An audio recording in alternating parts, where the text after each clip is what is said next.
දැන් අපි දන්නවා මේ රටේ දේශීය ණය සහ විදේශීය ණය පිළිබඳ බරපතල අර්බුදයකට රට මුහුණ දීලා තියෙනවා. ඒක තමයි පහුගිය කාලේ දිගින් දිගටම සාකච්ඡා වෙච්ච ප්‍රශ්නේ.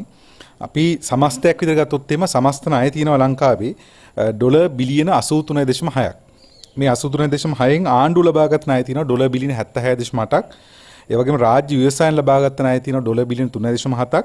මහ බැංකුව ලබාගත් ණය තියෙනවා ඩොලර් බිලියන 3.1ක්. 2022 දෙසැම්බර් මාසේ 31 වෙනිදාට. ඒ වගේම විදේශී ණය. මේ ණය වලින් විදේශී ණය ඩොලර් බිලියන 44ක් තියෙනවා. දේශීය ණය ඩොලර් බිලියන 42.6ක් තියෙනවා. මේක ප්‍රතිශතයක් විතර ගත්තොත් එම් විදේශී ණය 53%ක්, දේශීය ණය 47%ක් විතර තියෙන්නේ. එතකොට මේ දේශීය ණය ඩොලර් බිලියන 42.6ට අදාළ ණය තමයි දැන් මේ ප්‍රතිව්‍යුහගතකරණය කරන්න සූදානම් වෙන්නේ.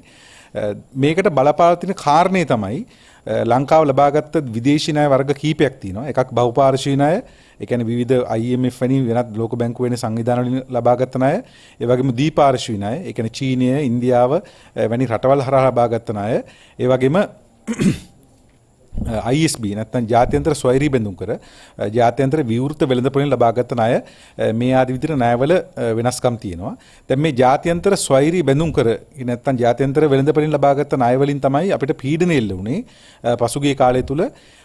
ජාත්‍යන්තර නැත්නම් විදේශී ණය කපන්න කලින් දේශීය ණය ප්‍රතිව්‍යුහගතකරණය කරලා එන්න කියලා. ඒ නිසා මේ දේශීය ණය ප්‍රතිව්‍යුහගත කිරීමේ යෝජනාව මුළුමනින්ම ඉදිරිපත් කරේ ස්වෛරී බැඳුම් කර ලබාගත් කණ්ඩායම් අපිට ආරංචි විදිහට 160කට ආසන්න ප්‍රමාණයක් ඔවුන්ගේ අත්සන් සහිතව ආණ්ඩුවට ඉදිරිපත් කළා තියෙනවා මේ දේශීය ණය කප්පාදු කරලා එන්න කියලා. දැන් මේ ණය කප්පාදු සම්බන්ධයෙන් අපි දිගින් දිගටම කිව්වා ලෝකයේ ප්‍රකට ආර්ථික විද්‍යාඥයෝ 182ක්. ලෝකේ ඉන්න ප්‍රබලම ආර්ථික විද්‍යාඥයෝ 182ක් පසුගිය ජනවාරි මාසයේ මුල් සතියේ ආණ්ඩුවට ලියවිල්ලක් ඉදිරිපත් කරා. ඒ ලියවිල්ලේ ඔවුන් පැහැදිලිව කිව්වා ලංකාව ලබාගෙන තියෙන විලෝපික ණය, ඒ කියන්නේ දඩයන් කිරීම සඳහාම ඉලක්ක කරගෙන ලබාගත් ණය, ලබා දීපු ණය ඒවා නොගේවා හැරීම සඳහා වෙච්ච ක්‍රියාවලියක් තියෙනවා. ඒ සඳහා ආණ්ඩුවට උත්සාහ කරන්න කියලා. හැබැයි ආණ්ඩුව ඒ උත්සාහය ගත්තේ නැහැ. ආණ්ඩුව මේ ණය ඔක්කොම සමාන තලයක තිබ්බා. මේ ණය ඔක්කොම සමාන තලයක තියලා තමයි ගණදුරු කරන්න පටන් ගත්තේ. ඒ නිසා මේ 107-8 ගිනි කන පොලියට නැත්නම් ගිනි පොලියට ලබා දීපු මේ ණයවලට තමයි දැන් ඒ ණයවලින් ආපු කොන්දේසි තමයි මේ රටේ රාජ්‍ය බැංකු වලින් දේශීය බැංකු වලින් රක්ෂණ සංස්ථාවෙන් අර්ථසාධක මුදලින් මේවා හරහා ලබාගත් ණයවලට දැන් ප්‍රහාරාත්මක නැත්නම් ඊටාම තීරණාත්මක ක්‍රියාවලියකට ආණ්ඩුව අවතීර්ණයෙන් හදන්නේ. ඒකට බලපෑම සහගත ක්‍රියාවලට ආණ්ඩුව අවතීර්ණයෙන් හදන්නේ අන්න අර ගිනි පොලියට ලබාගත්ත නැත්නම් දඩයන් කිරීම සඳහාම බෙල්ල මුලින් අල්ලගෙන දඩයම සඳහාම ලබා දීපු ණය නැත්නම් විලෝපික ණය, ඒ විලෝපික ණය වලින් ආ බලපෑම තුල තමයි මේක කරන්න සූදානම් වෙන්නේ. දැන් එතකොට දැන් මේ සම්බන්ධයෙන් අපි අර්ථසාධක අරමුදලට සහ වාණිජ්‍ය බැංකු වලට සහ රක්ෂණ සංස්ථාවට, පුජ්‍යලික බැංකු වලට, මහ බැංකුවට මේවට එන බලපෑම සම්බන්ධයෙන් අපි අදහසක් ඉදිරිපත් කරන්න ඕනේ. මහ බැංකුව හරහා රජයට ලබා දුන්න ණය තියෙනවා මේනකොට රුපියල් බිලියන 13189. ට්‍රිලියන 13.189ක්. එතකොට මේකේ කොටස් දෙකක් තියෙනවා. එකක් භාණ්ඩාගාර බැඳුම් කර සහ භාණ්ඩාගාර බිල්පත්. භාණ්ඩාගාර බැඳුම් කර කියන්නේ සාමාන්‍යයෙන් වසරේ ඉඳලා අවුරුදු 20 වගේ දක්වා කාලයක් තුර ලබා ගන්න ණය ආකෘතිය. භාණ්ඩාගාර බිල්පත් කියලා කියන්නේ සාමාන්‍යයෙන් මාස 3 ඉඳලා මාස 12 දක්වා කෙටි කාලයකට ලබා ගන්න ණය, කෙටි කාල ණය. මේ ආකෘති දෙකට තමයි ණය අරන් තියෙන්නේ. ඒතර භාණ්ඩාගාර බැඳුම් කර තියෙනවා බිලියන 8722ක්. ඒ වගේ භාණ්ඩාගාර බිල්පත් තියෙනවා බිලියන 4126ක්. දැන් මේවේ කොටස් ඉදිරියට ගත්තොත් එහෙම අර්ථසාධක අරමුදල මුළුමනින්ම මේ භාණ්ඩාගාර බැඳුම් කර වල තමයි ආයෝජනය කරලා තියෙන්නේ වැඩි කොටසක්. EPF එක ETF එක බිලියන 3924ක්, වාණිජ්‍ය බැංකු 3880ක්, රක්ෂණ සංස්ථා බිලියන 782ක්, පුද්ගලික බැංකු බිලියන 296ක්, මහ බැංකුව බිලියන 26ක්. මේ විදිහට මේ බිලියන 8722ක භාණ්ඩාගාර බැඳුම් කර මෙන්න මේ ආකෘතියට තමයි ආයෝජනය වෙලා තියෙන්නේ. ඊළඟට භාණ්ඩාගාර බිල්පත් බිලියන 4126ක් තියෙනවා. මේකෙන් වාණිජ්‍ය බැංකු බිලියන 772ක් ආයෝජනය කරලා තියෙනවා. මහ බැංකුව බිලියන 2576ක්, රක්ෂණ සංස්ථාව වෙනත් කොටස් බිලියන 726ක් ආයෝජනය කරලා තියෙනවා. මේක තමයි සාමාන්‍යයෙන් අපේ ණය මහ බැංකුව හරහා රජයට ලබා දීපු ණයවල තියෙන සමස්ත දත්ත ප්‍රමාණය.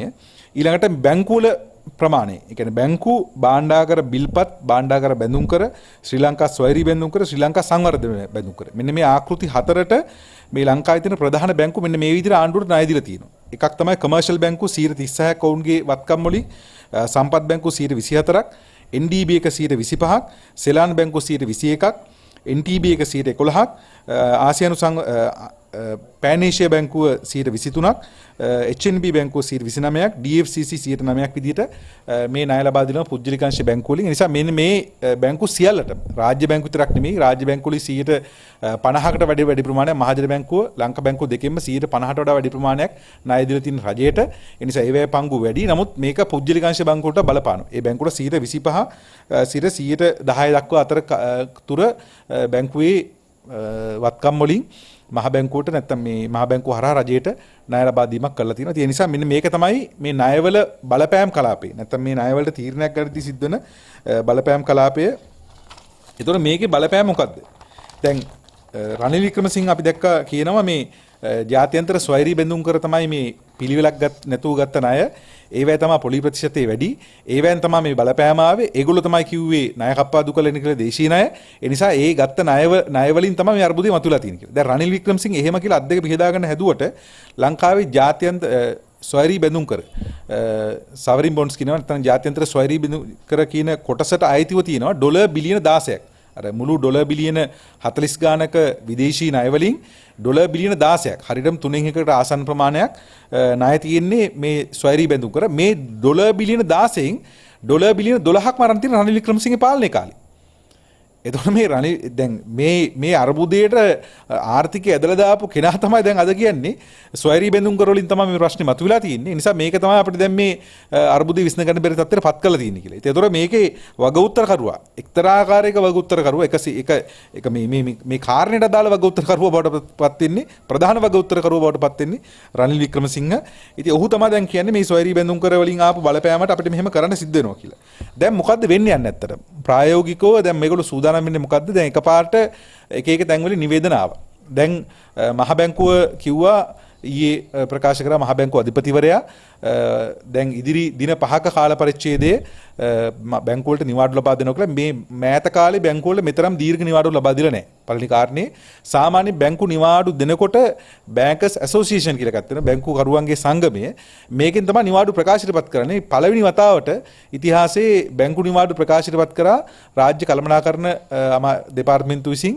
ඒගොල්ලෝ තමයි දැන් අන්තිමට මේ බැංකු නිවාඩු ප්‍රකාශයටපත් කරේ. ඒතකොට ඒකත් මේ පළවෙනි වතාවට සිද්ධ වෙච්ච දෙයක්. ඉතින් මේ බැංකු නිවාඩුව ප්‍රකාශයටපත් කරලා දින 5ක්.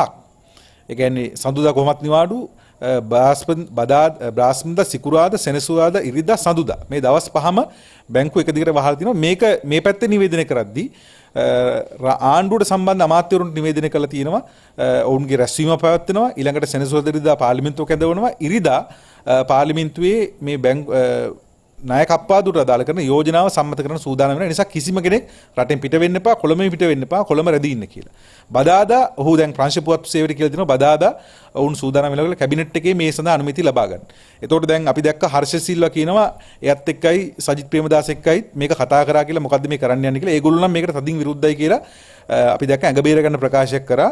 ඉතින් මේක ඇත්තටම දැන් මේ සිද්ධ වෙන්න යන දේ අපිට పూర్ව නිශ්චිතව මේ අවසන් තොරතුරු අපි ගාව අපි සතු නැති නිසා අපිට මේක උපකල්පන ඇසුරින් තමයි නැත්නම් යම් කිසි දියක යම් ප්‍රෙඩික්ෂන් නැත්නම් යම් කිසි පුරෝකතනයක් තමයි මේ සම්බන්ධයෙන් කරන්න වෙන්නේ. මොකද මේක සම්බන්ධ කිසිම තොරතුරක් කිසිම තැනක ලබා ගන්න හරි ඉදිරිපත් කළ නැහැ. ඉතින් දැන් මේ ණය කප්පාදුව කරන්න පුළුවන් ක්‍රම තුනක් තියෙනවා. එකක් තමයි පළවෙනි ක්‍රමේ හෑ කට් එක කියන එක. ඒ කියන්නේ සම්පූර්ණ ණය විදිහට කප්පාදු කරන එක. සමහර අවස්ථාවල සාකච්ඡා වුණා මේ ඩොලර් බිලියන 42 ණය වලින් දේශීය ණය වලින් ඩොලර් බිලියන 42කට ආසන්න ප්‍රමාණ දේශීය ණය වලින් ඩොලර් බිලියන 13කට ආසන්න ප්‍රමාණයක් කප්පාදු කරන්න සූදානම් වෙනවා. සමාන ඩොලර් බිලියන 42.6කට ආසන්න දේශීය ණය වලින් ඩොලර් බිලියන 13කට ආසන්න ප්‍රමාණයක් කප්පාදු කරන්න සූදානම් වෙනවා කියලා තමයි කලින් වාර්තා වුණේ. ඉතින් ඒකට අනුව ගත්තොත් එහෙම විශාල ණය කප්පාදුව සිද්ධ වෙනවා. ඒක තමයි එක ආකාරයක් මේ ණය ප්‍රශ්නෙට මේකට උත්තර හොයන්න හදන. දෙවෙනි ආකාරය තමයි ණය දීර්ඝ කිරීම, එක්ස්ටෙන්ඩ් කරන එක. ඒ කියන්නේ ණය ලබාගත් ණය විශේෂයෙන් ස්වෛරී බැඳුම් කර හරහාගත් ඒවා, භාණ්ඩාගර බැඳුම් කර හරහාගත් ණය මේවා දීර්ඝ කරන්න පුළුවන්. ඒ කියන්නේ අවුරුදු 5ට කල්පිරෙන ණය අවුරුදු 5න් ගෙවන්න නැතුව අවුරුදු 10 දක්වා. නැත්නම් අවුරුදු 10ට ගත්ත ඒවා තව අවුරුදු 5කට. මෙවැනි විදිහට දීර්ඝ කරන්න පුළුවන්. භාණ්ඩාගර බිල්පත් ලෙස ගත්ත ඒවා අවුරුද්දට ගත්ත ඒවා භාණ්ඩාගර බැඳුම් කර බවට මාරු කරන්න පුළුවන්. ඒ නිසා මේක තමයි දෙවෙනි ප්‍රවේශය දැනට සාකච්ඡා වෙලා තියෙන ලෝකයේ මේ කෙරිච්ච අවස්ථාවල කරලා තියෙන දෙවෙනි ආකාරයේ එක්ස්ටෙන්ඩ් කරන එක, ණය දීර්ඝ කරන එක. තුන්වෙනි එක තමයි පොලිය කපා හරින එක. එතකොට මේ ආකාර තුන තමයි සාමාන්‍යයෙන් මේ ණය කප්පාදු සිද්ධ වෙන්නේ. ඒ නිසා තාමත් ආණ්ඩුව පැහැදිලි කරලා නැහැ මේ මොන ආකාරයකද මේක කරන්න හදන්නේ කියලා. එතකොට අපිට ප්‍රශ්නේ පැන නගින්නේ දැන් මේක කරන්න හදන්නේ පාර්ලිමේන්තුව හදිසි කැඳවීමක් කරලා මේ කවදාවත් නැතුව සෙනසුරාදා ඉරිදා පාර්ලිමේන්තුව කැඳවන්න තීරණය කරලා තියෙනවා. ඒක අමුතුයි. ඊට පස්සේ දින 5ක් මෑත ඉතිහාසයේ කිසිම දවසක බැංකු දින 5ක් වහලා තිබුණේ නැහැ. ඊට පස්සේ කොටස් වෙළඳපොළ වහන තීරණය කළා තියෙනවා. මේ ඔක්කොම වහන තීරණය කළා තියෙනවා. ඒතකොට මේ ඇයි මෙහෙම කරන්නේ? ඒ කියන්නේ මේක මහ බැංකුව අධිපතිවරයා කියන විදිහට මේක ප්‍රශ්නයක් නොවන දෙයක් නම් කිසිම ගැටලුවක් වෙන්නේ නැත්නම් කාටවත් හානියක් වෙන්නේ නැත්නම් ණයත් කැපෙනවා නම් ඒතකොට මේ ණය කප්පාදු කරන්න මේ තරම් ජරමර කරන්න මොකටද? හරිද? දැන් සාමාන්‍ය يعني මේ විදිහට බැංකුව ආගට මේ ණය ප්‍රතිව්‍යුහගත කරන එක කියන්නේ සල්ලි හොදනවා වගේ සිද්ධියක් දන්නේ. හරි මොකද එහෙමනම් බැංකුව අහගෙන දොරවල් අහගෙන ඇතුලේ මේ සබන් කුඩු එහෙම අරගෙන හොදට කරන්න වැඩක් ඒක. ඉතින් මේක එහෙම වැඩක්ද කියලා ප්‍රශ්නයක් එන මට්ටමට මේ බැංකුව අහන කතාව මොකටද ආවේ? ඒතර අපිට හිතන්න පුළුවන් එක දෙයක් තමයි බැංකුව අහන්නේ මිනිස්සු මේකත් එක්ක කලබල වෙලා බැංකුව වලට ඇවිල්ලා බැංකුව ඇතුළට ඇවිල්ලා බැංකුව වලින් තමන්ගේ මුදල් අරගෙන යන්න උත්සාහ කරයි. ඒ නිසා ඒක වළක්වන්න බැංකුව අහන්න ඕන කියලා. එකක් තමයි ඒක අපිට උපකල්පනය කරන්න පුළුවන්. දෙවෙනි එක තමයි බැංකු සේවකයෝ. මේ ක්‍රියාවලිය සම්බන්ධ ආසන්න තොරතුරු ඉක්මනින්ම ලබා ගන්න පුළුවන් අය තමයි බැංකු සේවකයෝ. බැංකු සංගම් වෘත්තීය සමිති මේ වෘත්තීය සමිති වලින් මේ සංගම් වලින් මේක ඇත්ත තොරතුරු ඉක්මනින් දැනගෙන මේ ක්‍රියාවලියට බලපෑමක් කරන වෘත්තීය ක්‍රියාමාර්ග වලට නැත්නම් උද්ඝෝෂණ වලට යයිද කියන ප්‍රශ්නේ මේගොල්ලන්ට තියෙනවා. එක්කෝ ඒක වෙන්න පුළුවන් මේ කාරණේ. තුන්වෙනි කාරණේ ඒ කියන්නේ මේ කරන්න යන කප්පාදුව ඒකෙන් ඇති වෙන ෂොක් එක නැත්නම් ඒක ඇති වෙන පීඩනය ඒ ඇති වෙන කම්පනය දරා ගන්න පුළුවන් ද බැරිද කියලා තක්සේරුවක් මේගොල්ලන්ට නැහැ. ඒ නිසා මේ කම්පනය උරා ගැනීම සඳහා බැංකු ටික වහලා තියෙනවා. ඒ කියන්නේ ආර්ථිකයේ මොකක් හරි කම්පනයක් වෙන්න පුළුවන් මේකෙන් ඒ කම්පනය ආවොත් මේක ප්‍රශ්නයක් වෙන්න පුළුවන්. ඒ නිසා ඒ කම්පනයේ වළක්වීම සඳහා බැංකුව වහලා තියෙනවා කියලා. තව පැත්තක් අපිට හිතන්න පුළුවන් බැංකුත් වහලා සමහරට රටත් වහන්න මේගොල්ලෝ ලෑස්ති වෙනවද කියලා. මේ දින 5 තත්ත්වයේ උස්සන්නොත් එහෙම ඉදිරි දින කිහිපය තුළ තත්ත්වය බරපතල වුණොත් එහෙම විශේෂයෙන් අර්ථ සාධක මුදලට අත තියෙනවා මේකෙන් බැංකුවල ණය හිමිකරුවන්ට බලපෑම් වෙනවා මේ අර රක්ෂණ සංස්ථාවට බලපෑමක් වෙනවා මේ සියල්ල හරහා මහජන ක්‍රියාමාර්ගයක් මහජනතාවගේ ක්‍රියාමාර්ගය මොන හරි දීක මහජනතාවගේ නැගිටීමක් ආවොත් එහෙම ඒ මහජන නැගිටීම මර්ධනය කිරීම සඳහා රජයේ නිවාඩු දින බවට මේව පත් කළා රටම වහන සැලැස්මක් තියෙනවා. ඒ නිසා මේ සියල්ලම වෙන්න පුළුවන් මේ සියල්ලෙන් එකක් වෙන්නත් පුළුවන් මේ සියල්ලම වෙන්න පුළුවන් මේ සූදානම. නමුත් පැහැදිලිව මේ හැසිරීම ඊටාම කුමන්ත්‍රකාරී මේ හැසිරීම ඊටාම පැහැදිලිව අර අපිට තේරුම් ගන්න බැරි යමක් හංගගෙන කරන කොලේ වහලා ගහන්න හදන සූදානමක් තමයි මේ ක්‍රියාවලිය තුළ පේන්නේ. ඒ නිසා මහ බැංකුව අධිපතිවරයා මොනතරම් විශ්වාසන ලෙස කිව්වත් ඔවුන් තවමත් මේ සම්බන්ධ රෝඩ් මැප් එක මේක කරන්න යන ක්‍රමවේද සම්බන්ධයෙන් මාර්ගසිතියම නැත්තම් මේකේ සැලැස්ම සම්බන්ධයෙන් රටට හෙළිදරව් කිරීමක් කළා නැහැ. ප්‍රශ්නේ තියෙන්නේ දැන් මහ බැංකුව අධිපතිවරයයි මේ රනිල් වික්‍රමසිංහ ජනාධිපතිවරයයි මේ පොහොට්ටුවේ කල්ලියයි දැන් මේගොල්ලෝ මේ කාගේ සල්ලි ගැනද තීරණ ගන්නේ. එතන තමයි ප්‍රශ්නේ. දැන් මේ අර්ථසාධක මුදල් කියලා කියන්නේ මේ රටේ මිලියන 2.2ක අර්ථසාධක මුදල් සක්‍රීය මුදල් හිමියන්ගේ ගිණුම් තමයි මේ තීරණය කරන්නේ. මිලියන 20ක ගිණුම් තමයි මේ තීරණය කරන්නේ. මිලියන 20ක් ඉන්නවා සමස්ත ගිණුම්, මිලියන 2.2ක් තියෙනවා සක්‍රීය ගිණුම්. මේ සියල්ලේ තීරණකයා බවට පත් වෙනවා මහ බැංකුව අධිපතිවරයයි රනිල් වික්‍රමසිංහයි මේ පොහොට්ටුවේ කල්ලියයි. ඒතර ඒගොල්ලන්ට එහෙම අයිතියක් තියෙනවා තීරණය කරන්න. ඒතර මේ අයිතිකාරෝ මොකද වෙන්නේ? ඒ අයගේ මුදල් සම්බන්ධ වෙන කවුරුහරි තීරණය ගන්නේ කොහොමද? එක පැත්තක් ඊළඟට මේ බැංකුවල තියෙන මුදල් තැන්පත් කරලා තියෙන මුදල් ඒ සම්බන්ධයෙන් තමයි මේගොල්ලෝ තීරණය කරන්න හදන්නේ. ඉතින් ඇත්තට මේක එක්තරා ආකාරයක අර පාස්කු ප්‍රහාරයේ 100ට නංවනවා. ඒ කියන්නේ එක පැලැන්තියක් දන්නවම එන්න යන දේ මොකද්ද කියලා. ඒගොල්ලෝ මේ වීමට නියමිත ප්‍රහාරය සම්බන්ධ හොඳින්ම දන්නවා. හැබැයි ඔවුන් කරුණු සංගවනවා. දැන් අපිට සැකයක් තියෙනවා හරිසිල්ල තෙපර බබා කියන විදිහට අපි නම් ඕවට නැහැ වගේ තමයි කිව්වේ. ඒ කියන්නේ හරිසිල්ලගේ හඬ ඇහුවට පස්සේ අපිට පේන්නේ අපිට මෙහෙම කිව්වා අපි නම් එතකොට කිව්වා මෙහෙම නම් කරන්න එපා කියලා. ඔන්න අපි නම් නෑ වගේ කතාවක් තමයි ඒකේ කියවෙන්නේ. ඉතින් ඒ නිසා ඒගොල්ලොත් මේක දන්නවද? දැනගෙන මේ රටට හංගනවද හංගලා මේ ක්‍රියාවලිය යන්න ඉස්සරහට ඉඩ දෙනවද කියන ප්‍රශ්නේ අපිට තියෙනවා. ඒ නිසා අපි දන්නේ නැහැ මොකද්ද වෙන්නේ කියලා. ඒ නිසා අර පාස්කු ප්‍රහාරයේදී එක පැලැන්තියක් ඒ සියල්ල දැනගෙන තමන්ගේ ආරක්ෂාව සලසගත්තා වගේ කොටසක් මේ කරන්න යන දේ ගැන සම්පූර්ණ අවබෝධයක ඉන්නවා. ඒගොල්ලොන්ගේ ආරක්ෂාව ඒගොල්ලෝ සලසගෙන තිනවා. හැබැයි ඊතුරු සියලු දෙනා තුෂ්ණිම්භූත වෙලා ඇස්සරගෙන බලාගෙන සිද්ධලා තිනවා මේ මොකද්ද මේ ලබන අඟහරුවාදෙනට අපේ ගිණුම් වලට මොකද වෙන්නේ? අපේ සල්ලි වලට මොකද වෙන්නේ? අපේ අර්ථ සාධක අරමුදල් මොකද වෙන්නේ කියලා කට අරන් බලන් ඉන්න සිද්ධ වෙන සත්‍යයට පත් කළා තියෙනවා. ඉතින් මේක ඊටාම ප්‍රජාතන්ත්‍ර විරෝධී තත්වයක්. ඒ වගේම මේක බලහත්කාරී ප්‍රතිව්‍යුහගතකරණයක්. මේක පැහැදිලිවම අපි අවධාරණය කරනවා මේ ණය කප්පාදුව හරහා දැනට මෙතෙක් වෙච්ච දේවල් වල මෙතෙක් කරපු දේවල් වල අත්දැකීම් බැලුවා පස්සේ දැන් මේගොල්ලෝ කිව්වා අපි නියම වැඩක් කරන්න යනවා කියලා මේ සමෘද්ධියටයි සහනාධාර වලට හොඳට චෙක් කරලා බලලා සමීක්ෂණ කරලා අපි දෙන්න ඕන අයට টොප් එකට දෙනවා ඉස්සරහට කියලා. දැන් අපිට පේනවා රට පුරාම උද්ඝෝෂණ ඇවිලිමින් තියෙනවා මේ සහනාධාර කප්පාදු සම්බන්ධ. සමෘද්ධි කප්පාදු පිළිබඳ උද්ඝෝෂණ ඇවිලිමින් තියෙනවා. මිනිස්සු පාර්ට ඇවිල්ලා තියෙනවා. මිනිස්සු සටන් කරන පටන් ගන්න තියෙනවා. රටේ මෙතරම් දරිද්‍රතාවය උස්සන්ලා තියෙන වෙලාවක රටේ ලක්ෂ 12මාරයි 2019 වෙනකොට දුප්පතුන් හිටියේ ඒක ලක්ෂ 25 වෙනකම් වැඩිලා කියලා සංකේතත්වල තියෙනවා.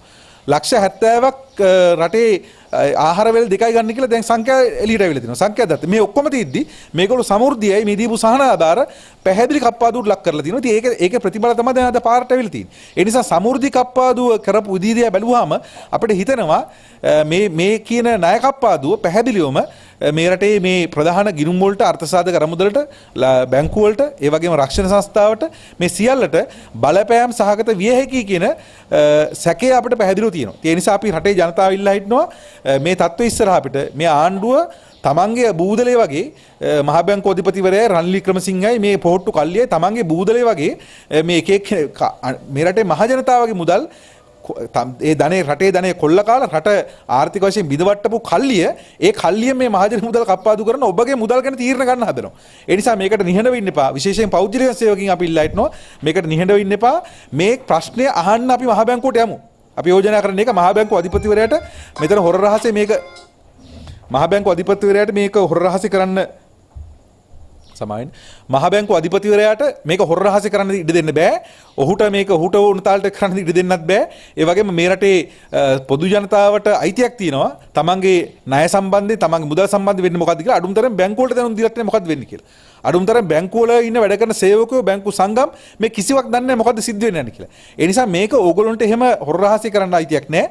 මේ පාර්ලිමේන්තුවේ ඉරිදා දැනුම් දීලා පාර්ලිමේන්තුවේ කොහොම හරි සම්මත කරගන්න පුළුවන්. මොකද පාර්ලිමේන්තුවේ ඉන්න ඔලු ගෙට්ටික අපි දන්නවා ඕන එකකට ඔලුවන්න ඔලු ටිකක් තියෙන්නේ. ඒ රැළත් එක්ක මේක ඕන එකක් සම්මත කරගන්න පුළුවන්. මේ පාර්ලිමේන්තුවේ දැන් කිසිම ජනවරමකුත් නැහැ. මේ පාර්ලිමේන්තුව ජනතාවගේ චෝදනාවට ලක් වෙච්ච පාර්ලිමේන්තුවක්. මේ පාර්ලිමේන්තුවේ මන්ත්‍රීවරු අපි දන්නවා පහුගිය කාලේ හැංගි එක තැන් වල හිටියේ. ඒ නිසා ඒකේ තේරුම් මහ ජනතාව ඉස්සරහට එන්න බැරි පාර්ලිමේන්තුව මන්ත්‍රීවරු ඉන්නේ. ඒ මන්ත්‍රීවරුන්ගේ මේක සම්මත කරගත්තට මේ මුදල් කප්පාදු නැත්නම් මේ ණය කප්පාදුව කිසිම ආකාරයකින් සදාචාර සම්පන්න හරි නැත්නම් ජනතාවගේ එකඟතාවයේ සහිතයක් බවට පත් වෙන නිසා පාර්ලිමේන්තුවට දාලා මේක කරනවා කියන එකෙන් කිසිම ආකාරයක මහජන අනුමැතියක් තියෙනවා කියන එක ඇඟවෙන්නේ නැහැ. ඒක අපි අවධාරණය කරනවා. ඒ නිසා මේක විවෘත සංවාදයට ගේන්නවා. අපි මහ බැංකු අධිපතිවරයාට කියනවා ඔබට අයිතියක් නැහැ. ඔබට පඩි ගෙවන්නේ මේ රටේ ජනතාව. මේ රටේ බදු මුදල් ඔබට පඩි ගෙවන්නේ. නිසා ඔබට පැහැදිලි වක්කීමක් තියෙනවා මේ රටේ ජනතාවට මේක කියන්න. විශේෂයෙන් අපි මහ බැංකුවට කියනවා මේ පහුගිය කාලේ වෙච්ච ආර්ථික කඩාවැටීම සම්බන්ධයෙන් දේශපාලඥ විතරක් නෙමෙයි මේ මහ බැංකුවේ ඉන්න විශාල වැටුප් ගන්න මහ බැංකුව හසුරුවන නිලධාරීන්ට චෝදනාවක් තියෙනවා. ඔවුන්ට තියෙන චෝදනාව තමයි මෙතරම් විශාල අර්බුදයක් සිද්ධ වෙද්දී කිසිම ආකාරයකින් රටට ඒ සම්බන්ධ කරුණු වාර්තා නොකර රටට ඒ සම්බන්ධ කිසිම ආකාරයකින් තොරතුරු වාර්තා නොකර කරපු ඒ ක්‍රියාවලියට ඔවුන්ටත් විවේචනයක් තියෙනවා. ඒ නිසා ඒ සියලු දෙනාට නැවත අවධාරණය කරනවා එවැනි විවේචන සහිත තත්වයක මේක හොර රහසේ කරන්න ලෑස්ති වෙන්න එපා. මේ නීත්‍යානුකූල නොවන ජනමතයක් නැති පාර්ලිමේන්තුවේ මේක සීල් එක ගහගෙන මේක කරන්න ලෑස්ති වෙන්න එපා. මේක මහ ජනතාවට විවෘත කරන්න. අපි කියනවා මේ කැබිනට් එකට ඉදිරිපත් කරනවා කියලා මේගොල්ලෝ කියනවා බදාදා. ඒ කැබිනට් එකට ඉදිරිපත් කරන්න පෙර හෝ පසුව පැහැදිලිවම විවෘතව මහ ජනතාවට ඉදිරිපත් කළ යුතුයි මොකද්ද කරන්න යන්නේ කියලා. ඒ නිසා කොලේ වහලා ගහන්න මහ බැංකු අධිපතියටවත් රනිල් වික්‍රමසිංහටවත් අයිතියක් නැහැ. එහෙම කරන්න આવොත් එහෙම ඒකෙන් වෙන බලපෑමට පැහැදිලිව මේ රටේ ජනතාව පාරට එනවා කියන එක අපි අවධාරණය කරනවා. ඒ කියන්නේ අස්සසුම ගැන නෑ එහෙම. ඔබතුමාලට මතයක් නෑ නේ අස්සසුම ගැන. නෑ පැහැදිලිව අස්සසුම කියන ගැටලුකාරී පැහැදිලි ගැටලුකාරී තත්ත්වයක් ඇවිල්ලා තියෙනවා. ඒකෙන් අස්සසුමක් නැහැ. වෙලා තියෙන මිනිස්සුන්ට විශාල පීඩනයක් තියෙන වෙලාවක මිනිස්සු සහනාධාර බලාපොරොත්තු වෙන වෙලාවක කුසගින්නේ පෙළෙන විශාල ජනගහනයක් රටේ ඉන්න වෙලාවක මේ කරලා තියෙන කප්පාදුව අස්සසුම කියලා බොරු ප්‍රෝඩාවක් දාලා දෙන කප්පාදුව පැහැදිලිවම රැවටිල්ලක්. ඒ නිසා ඒකට විරුද්ධව පාරට බහැලා තියෙන ජනතාවත් එක්ක අපි මැදිහත් වෙනවා. ඒ අරගලයටත් අපි මැදිහත් වෙනවා. ඉතින් ඒ අරගල එතනින් එහාට ඇවිල්ලා සේවකයෝ මේ පෞද්ගලික සේවකයෝ සහ මේ බැංකුවල තැන්පත් කරු මේ සියලු දෙනා ඒකාබද්ධ වෙච්ච අරගලයක් බවට පත් වෙයි. ආණ්ඩුව මේක කිව්වේ නැත්තම් ජනතාවට. මොකද්ද කරන්න යන්නේ කියලා කල්ලාතු කිව්වේ නැත්තම්. ඒ නිසා ගේමක් ගහන්න ලෑස්ති වෙන්න එපා. ඒක තමයි අපි අවධාරණය කරන්නේ. මේ ගේම සෙල්ලම් කරන්න ලෑස්ති වෙන්න එපා. ඉරිදා කොහොම හරි කරලා පාර්ලිමේන්තුවට කට්ටිය දාගෙන අපිට පුළුවන් මේක සම්මත කරගන්න කියලා හිතලා සඳුදා අඟහරුවාදෙදි රටේ ඇති වෙන තත්ත්වෙට මේක ජනතාවට ඉතාම බරපතල ප්‍රහාරාත්මක දෙයක් සිදු වුණොත් එimhe අනිවාර්යයෙන්ම ඒකට විරුද්ධව ජනතාව මීට වඩා කැරලි ගසමින් නැගී සිටිනවා කියන එක අපි අවධාරණය කරනවා.